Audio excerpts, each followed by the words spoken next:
Қалғаны сөйлей берсін. Ерке Есмахан ата-енесін жер-көкке сыйғызбай мақтады.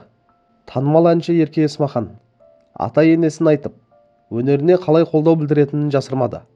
Бұл туралы Стан.кз ақпарат агенттігі хабарлайды. Өнер иесі Орал қаласынан ата-енесінің келгенін айтып, оларға ризашылығын жеткізді.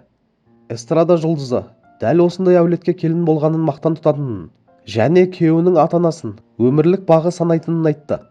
Алладан бақ сұрау керек. Алла маған сол бақты үйіп берген. Шүкір, ата-енем де сол бағым. Папам мен мамам ақ жүректерімен сендей қызымыз бар. Бізге бұйырғанына шүкір. Сені әкелген райымға рахмет. Қалған сөйлегендер сөйлей берсін деп отырады. Қалай бақ демейсің енді? Күйеуімнің, ата-енемнің разылығын алуға, жақсы келін болуға, осы әулеттің ұрпағын жалғастыруға барымды саламын. Сіздерді жақсы көремін, отбасым. Аллаға сансыз шүкір айтамын, деп жазды Мега Жұлдыз. Ерке Есмаханның ата-енесіне айтқан алғыс сөзі нағыз келіннің жүрегінен шыққан шынайы ризашылық деп білемін.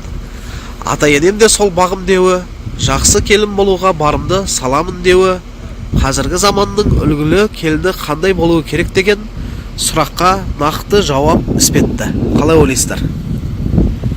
Қанша атақ пен танымалдық болса да, Ерке отбасыны бірінші орынға қойғанын көріп отырмыз.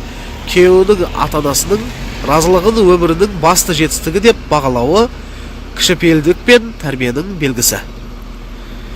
Ерке Есмаханның образдары үнемі талқыланып жатады.